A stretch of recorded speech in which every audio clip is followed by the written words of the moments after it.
உங்களுக்கெல்லாம் ஒரு தகவல், தெரிந்த தகவல் நண்பர்களே, நேத்து மதிப்பிற்குரிய துணை முதல்வர் உதயநிதி ஸ்டாலின் அவர்கள் மதுரைக்கு வந்து பிரச்சாரம் பண்ணாரு. மதுரையில் இருக்கிற எல்லா தொகுதியும் பிரச்சாரம் பண்ணாரு. மதுரை மத்திய தொகுதியில மட்டும் பிரச்சாரம் பண்ணவே வரல. இதுதான் இந்த தொகுதி எம்எல்ஏ செல்வாக்கு.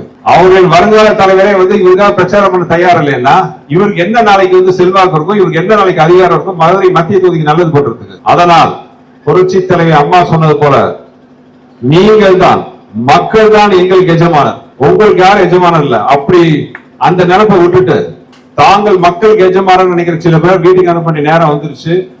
அதை பண்ணக்கூடிய சக்தி, மாபெரும் சக்தி, மக்கள் சக்தி, மகேசன் சக்தின்னு சொல்ற மாதிரி உங்க கையில இருக்கு. வர 23ஆம் தேதி தேர்தல்ல உங்களுடைய கோபத்தை 10 வருடம் ஒரு நல்ல காரியம், ஒரு நல்ல திட்டத்தையும் நல்ல காரியமும் பண்ணாம ஒரு பதவியில் இருக்கிற ஒருத்தருக்கு எதிரான உங்க கோபத்தை உங்க ஒத்த வரல காட்டுங்க. உங்க ஓட்டை இரட்டை இலைக்கு கொடுங்க.